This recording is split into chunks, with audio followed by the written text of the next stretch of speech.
So, we all know Israel Adesanya's fighting Dricus, okay? Like, I could have told you that was going to happen at UFC 305. The moment I found out it was in Perth, Australia, the first thing that came to my mind of, holy crap, they really are going to rebook Adesanya versus Dricus. And what I mean by rebook, let me explain to you just how crazy the Adesanya saga has been within the past, I would say, year and a half at this point. Understand, to give you my history on this, I started getting into content creation. I was, like, for anybody who's like part of the OG crew, you guys, I would reckon you guys are the OG crew. I started making MMA content on my breaks when I was working at Walmart. I had 15 minutes break right before lunch, and I would make a few videos about that, right? I was doing that during the heyday of the Adesanya era, where Adesanya was the dominant champion. Okay? So, look, I think I'm pretty qualified to talk about how crazy this story is. I'm dedicating a whole video to it. Because it is wild. So, first off, Israel Adesanya, at the point, was a dominant champion, okay? He was a fun contender. I know I talk shit about Adesanya all the time. Like, I'll throw my pot shots at him. But contender Adesanya was a different animal. Bro becomes the champion, has some pretty good fights. I'll say pretty good fights. The Paulo Costa fight was pretty good. But then starts having these snoozers, okay? Like, second Robert Whittaker fight. Snoozer, you can rule it for Whittaker. I don't know what this is. I don't know, like, who tells them this.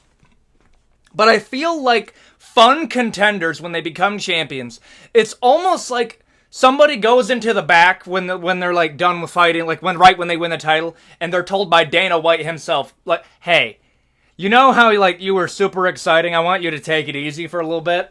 Understand now?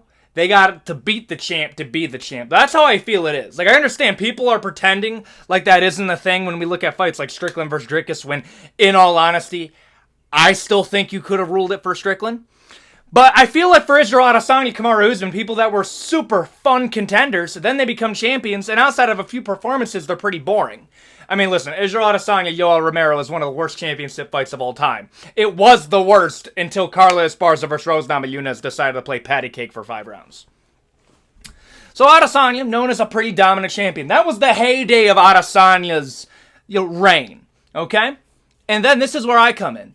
Adesanya goes to fight Jan Blachowicz.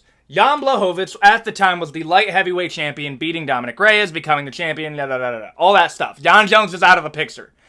Up until then, Israel was trying to get some beef with Jon Jones. A lot of people forget that, but Israel was trying to get beef with Jon. There was a huge fight that was being talked about in the MMA community for a little bit. It was like 3 years ago now. Israel Adesanya versus Jon Jones. Who would win? Believe it or not, that was a real discussion.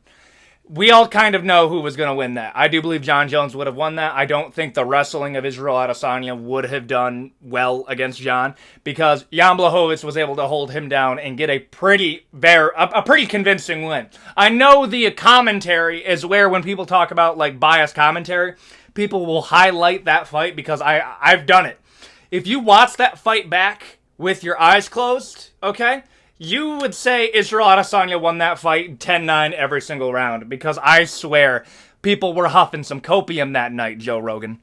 I like Joe, but that was a really bad, that was really bad commentary job on that one.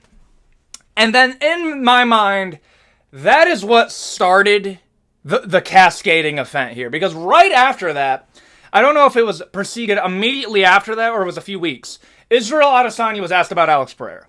Okay? Israel Adesanya, that's where that little soundbite comes from of, he's going to be the guy that's going to be in a bar and he's going to be like, I beat that guy that one time in kickboxing. It was 2 times, Israel. He beat you 2 times, he finished you 1, and he beat you into decision the other time. Okay? No more coping. And then, like summoning Maharaga, Alex Pereira gets summoned to the UFC. One thing that people get wrong is they think Alex Pereira has some like crazy manager like Ali Abdelaziz, and that's how he's able to get some crazy Dana White privilege. Understand, the reason that Alex Pereira was rocketed up the rankings and was fast-tracked to the title wasn't because of anything particularly he did. On paper, Alex Pereira is your run-of-the-mill kickboxing Brazilian. That sounds offensive now. That's what he was for a while. that is until the UFC tried to do like one of their old tricks. They wanted to make Israel Adesanya sell some good pay-per-views. You see, Israel Adesanya doesn't have the most exciting fights, but he fights very often. At the end of the day, the UFC would rather somebody be a boring fighter, but they fight consistently and they'll fight whoever the UFC puts in front of them, than somebody who is exciting, but they fight like once a year, unless you're named Conor McGregor. The UFC hates inactivity more than absolute everything because that actually harms their business. If you wanted to cause the most amount of damage to the UFC, you would be a fight manager and you would tell all your champions to not do anything. That is why Ali Abdelaziz is one of the most powerful people in the UFC. Look up all the champions that he manages, and if he really wanted to, tell all of them not to fight until they can renegotiate a contract. That's why Justin Gaethje was a millionaire before he even fought for the title. That's just facts. I'll be the guy to say it. But back to Alex Pereira. Alex Pereira doesn't have that type of management. You see, what the UFC was trying to do is they saw that Israel Adesanya was having some boring fights. The second Robert Whittaker fight was boring. Marvin Vettori fight was boring, the second one. So they said to themselves, okay, well, we can't just keep on doing rematches forever. Israel's getting a little bit of boring. We can't make him a light heavyweight champion. The John Jones fight fell out. So we got a guy that beat him in kickboxing that's pretty exciting, Alex Pereira. We're going to fast track him up to the rankings. And then, right when he gets into that title contention opportunity, they threw him the journeyman of journeymen, Strickland. That's the thing that people forget. Strickland was useful to the UFC. Strickland was going to be the middleweight journeyman for everybody. They were going to throw him to Alex Pereira, and they were going to throw him to Hamzat. We'll cover that in a second, because we're going through the whole saga. But Alex Pereira was given the Strickland because Strickland was going to stand and bang with the guy. It was going to be a fun-ish fight. And they needed somebody with a top 5 ranking or a top 7 ranking at the time. They needed somebody that Alex Pereira could beat with a ranking by their name that they could justify putting up against Israel Adesanya.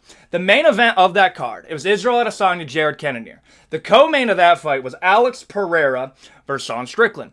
Alex Pereira did what he did, beats him. Okay? Are we keeping up with the story? So Alex Pereira is now in a number 1 contendership with Israel Adesanya. And that's how that fight got made. The fight was made not because they liked Pereira, but because they wanted to sell pay-per-views with Israel. Remember that Jared Cannonier fight, because that's going to come into play later. So they make the fight. Alex Pereira ends up beating Israel Adesanya. And I'll tell you this right now. There was one dude, I guarantee you, I'm not going to say names, I'm telling you there is one dude that when Israel Adesanya lost the title, he said, we can actually sell some pay-per-views on this, okay?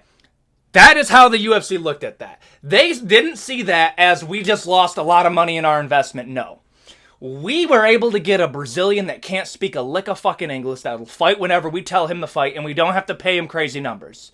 Not yet, by the way. And we got him to beat Israel Adesanya in a good fight that we can sell. And then, boom. Rebook the rematch. It's a justifiable rematch. I understand Israel Adesanya deserved an immediate rematch after losing to Pereira that fight. There is no complaints for me. That is not a problem. I don't care. And then they do the fight. We all know what happened. Israel Adesanya beat Alex Pereira, proving a lot of people's predictions wrong and breaking my heart. And then, what happened? Okay, this is where a lot of weirdness comes into play. Why didn't Alex Pereira do the trilogy at middleweight? Was the UFC the one that was the problem there? Was it Israel? Was it Pereira? What happened? From what I understand from what happened, Alex Pereira was already losing interest at fighting at 185. And I do believe the UFC was looking at it like, hey, you're probably going to have to fight a contender and then fight Israel Adesanya. They were not going to give him an immediate rematch after another immediate rematch. That's what I think happened. I think Alex realized that he was going to have to fight somebody else to fight Israel, and he saw the wrestlers and was like, you know what, I'm not going to risk it. Give me somebody different.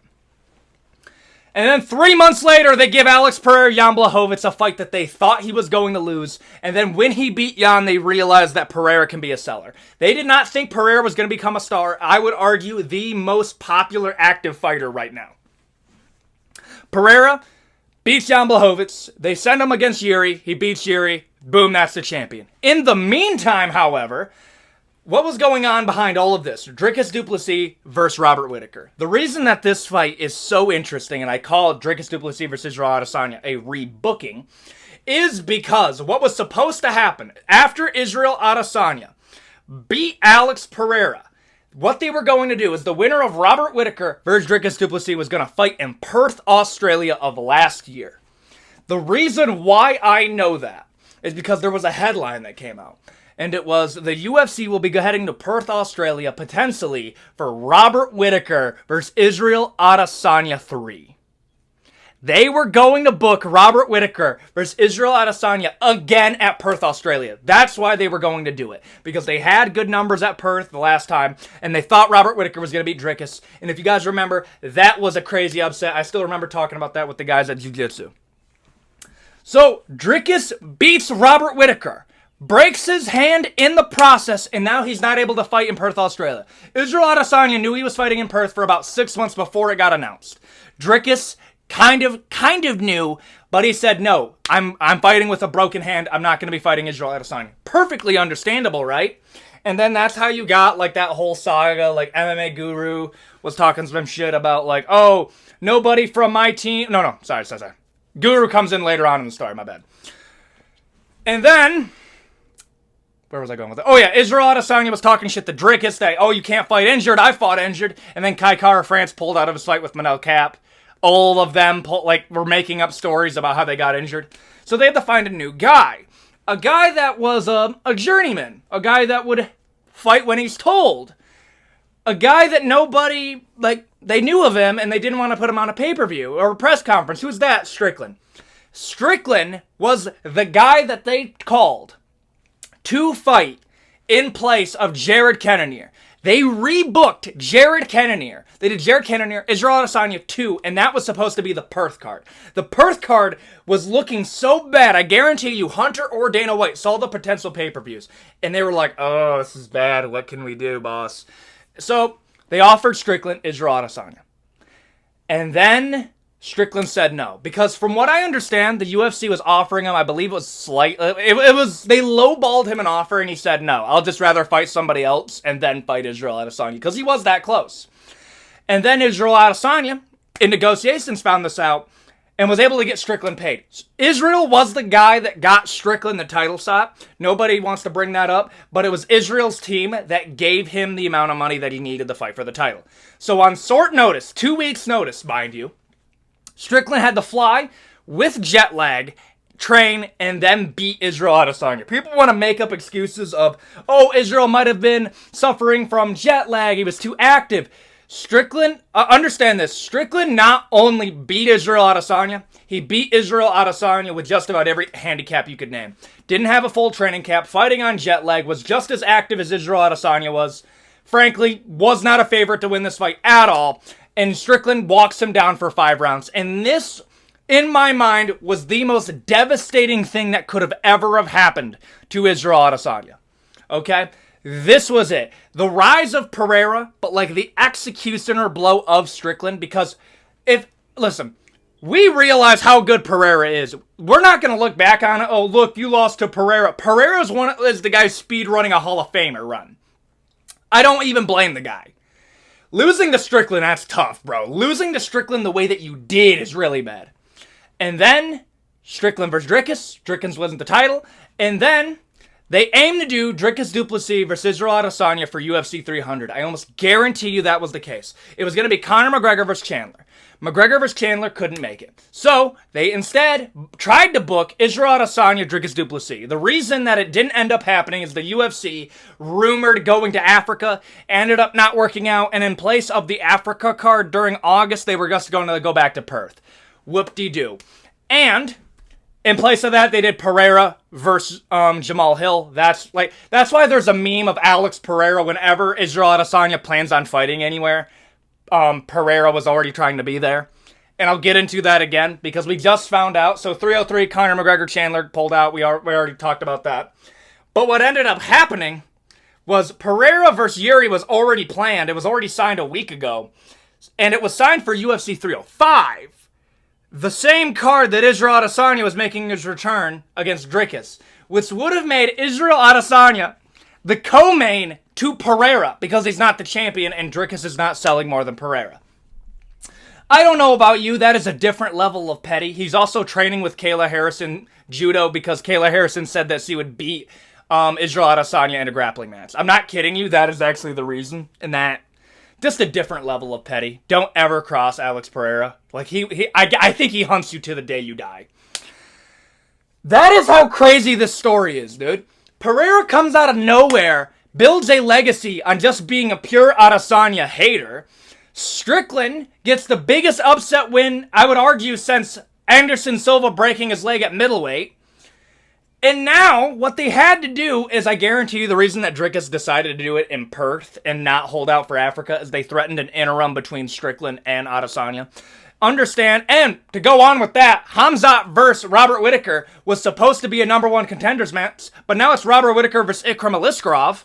That's no longer a number one contenders match because they didn't want Strickland risking beating Adesanya if Adesanya beat Dricus. I think Strickland would beat Adesanya again. I think styles make fights. I think that's how it's going to go. I do believe Adesanya is going to beat Dricus. But now, there's one of two ways that I see this playing out. And, like, what's going to be the ending of Adesanya? I'm going to tell you Adesanya's plan, and I'm going to tell you how I think this is going to play out. Adesanya said that his last 3 fights, we're down to the last 3 fights of his career. He says he's doing 3 more, which is crazy, by the way. Adesanya wants to beat Dricus. After he beats Dricus, he wants to beat Khamzat Chimaev. And after he beats Khamzat Chimaev, he wants to do a rematch against Strickland. After that, he is done. He has cemented his legacy in his mind as the greatest middleweight of all time. And I'll be honest with you, if you catch me on the right day, I will consider Adesanya the greatest middleweight of all time. Because the only person you can compare him to is Anderson Silva. And Anderson Silva was beating substitute teachers. Like, Rich Franklin was a substitute teacher. Like, we need to acknowledge that there is a different level in skill of different eras. And Adesanya was dominant in a different era. So, I go in and out of who I consider the GOAT of middleweight, Adesanya or Silva. If Adesanya were to beat Dricus, Khamzat, and beat Strickland, I will consider him the GOAT of middleweight. You heard it right here. But how I think this could play out. Because the UFC doesn't want to risk Strickland winning. And Strickland is the number one contender. They're not going to put Ikram above him. They're not going to put Whittaker above him. I could see, for the UFC to buy some time, what the play that they're going to do. This is my prediction. Adesanya, if he beats Dricus du Plessis, is going to have a super fight against Alex Pereira at light heavyweight to conclude the trilogy. Okay? The reason why I say that is because it is a risk-free fight for Adesanya. If Adesanya fights Alex Pereira at light heavyweight and loses, he doesn't lose the middleweight title. The UFC wants to book Khamzat Chimaev against Adesanya. Khamzat Chimaev is looking like he's recovering. Good for him. Maybe it was food poisoning. Maybe it was a mystery illness. We don't know. And then in the meantime, they are going to book Strickland against somebody. I can see them doing something where Strickland has to fight the winner of Ikram Aliskerov and Robert Whittaker because they don't want Strickland fighting there. And in the meantime, they're going to find a way to sub Khamzat somewhere. They are going to buy Israel Adesanya enough time. They're going to stage an interim in this case. And it's going to be somebody versus Khamzat. This is how I think it's going to play out. It'll be Strickland versus Dricus. The winner of Robert Whittaker versus Ikram Lakrisarov. That's rough, bro. Those guys fighting Khamzat. The winner of those will be the winner of Dricus du Plessis. Strickland. I think it's going to be Strickland Khamzat. And the winner of that is going to be the interim champion fighting a returning Israel Adesanya, whether he wins or loses. That's how I think this is going to play out for the rest of his career, unless something crazy happens. They do not want Strickland fighting Adesanya before Khamzat does. That's how they're going to play it. That's my prediction right there. I just wanted to do a full breakdown of how crazy this saga is. Thank you for everybody who listens to these long storytime ranty videos. And I'm going to try to put more videos out on this channel. I've been slacking a little bit because a few of you guys get mad that I don't shout it out. I actually have a second channel, Ethan on Everything, and that's blowing up right now. And frankly, I'm having trouble keeping up on that channel. So now that we're kind of caught up on both, I'm going to be able to do a video here, video there, video there. Like, it'll be offset every 2 days. That's going to be the plan going forward. And if you want to support me on that channel, there's going to be a link to it in the description down below. Thank you, everybody who supports my content, and I will see you all next time. Adios. Also, I'm going to have to edit this back in. The reason how MMA Guru came into all this is MMA Guru told Strickland about all the dog stuff. And that might have actually have mentally fucked with Israel Adesanya enough to the point that maybe you could say that. MMA Guru actually participated in mental warfare, including I mean, it wasn't just him. It was a few guys that did it. But it is kind of wild that, like, that got that big to the point that the Perth crowd was saying, "Why do you fuck dogs, Adesanya?" That was funny. But there you guys, want to throw that in there. I'm sorry I forgot that in the middle of the rant. And I will see you all next time. Adios.